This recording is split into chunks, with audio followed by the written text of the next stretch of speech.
They say that even the stones wept, that the trees leaned in to listen, that death itself paused to hear his song. This is the story of Orpheus and Eurydice, a love so deep it echoed into the underworld, and a grief so tragic it became legend. A story not just of music and love, but of trust, loss, and the line we must never cross. Orpheus was no ordinary man. He was born of the muse Calliope, and his father was mostly noted as Oeagrus, a Thracian king. But in some myths, it was the god Apollo. Nevertheless, he was gifted with a talent so divine, even gods stood still when he played. His instrument was the lyre, and from it came music that could tame wild beasts, calm raging rivers, and lull monsters to sleep. He played not for fame, but for feeling, for beauty, for love.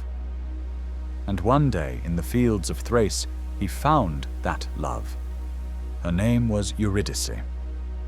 Eurydice was a nymph, a creature of nature, grace, and wild serenity. The moment Orpheus saw her, he played, not a song of sorrow or longing, but one of pure, wordless joy. They married, surrounded by trees that bowed their branches and birds that sang in harmony.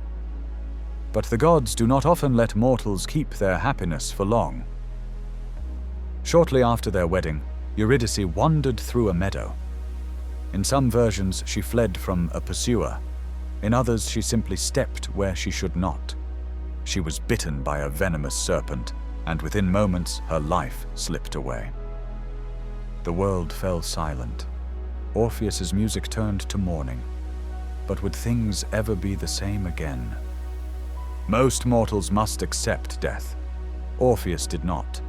He took his lyre and descended into the underworld, a place few dared enter, and none returned from. He crossed the river Styx, passed the gates of Cerberus, and walked through the land of the dead. Every step forward he played, and with every note the underworld softened. Shades paused in their sorrow, Furies wept, even Hades and Persephone, rulers of the dead, were moved by the beauty of his grief. Orpheus knelt before them and begged not for mercy, but for Eurydice. Moved by a mortal's love, Hades did the unthinkable.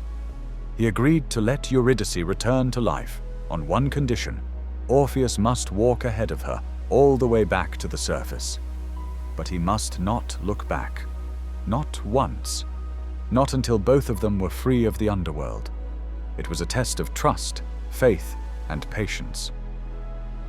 Orpheus agreed, and so the two began the long journey back to the world above.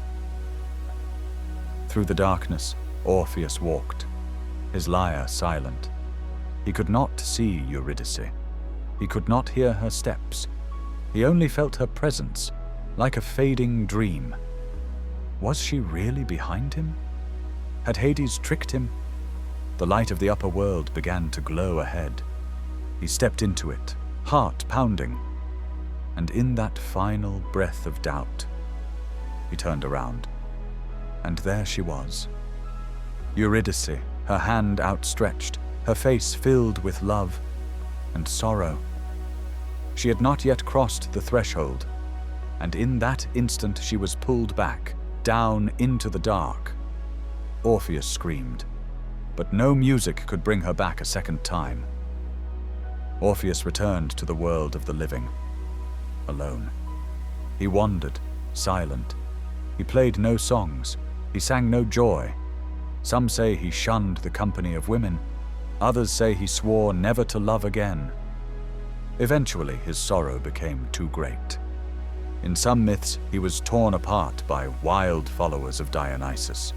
In others, he simply vanished, fading into the wind like the final note of a love song never finished. His lyre was placed among the stars, and even now it shines as the constellation Lyra. The story of Orpheus and Eurydice has endured for over 2,000 years. But why? Because it speaks to something we all understand: the fear of loss, the fragility of trust, the temptation to look back, even when we know we shouldn't. Orpheus had the chance to defy death, but only by letting go of control. And in the end, his human doubt cost him everything. Some myths are about strength. This one is about weakness, and the beauty of loving someone enough to walk through the darkness for them. Orpheus is remembered not as a warrior, but as a lover, not for his strength, but for his sorrow. He gave us the image of music that could break the rules of nature. He gave us the tragedy of a second chance, almost kept. And he gave us a reminder that even the most beautiful gifts, like love, must be held with faith.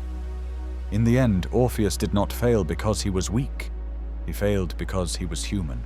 He loved, he lost, he tried. And that is why his song still echoes through time. She was his muse.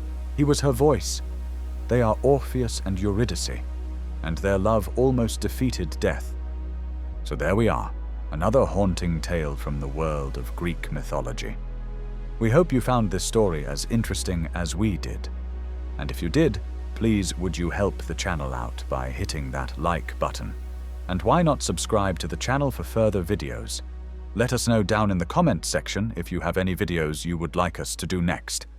But in the meantime, many thanks for watching, and we hope to see you soon.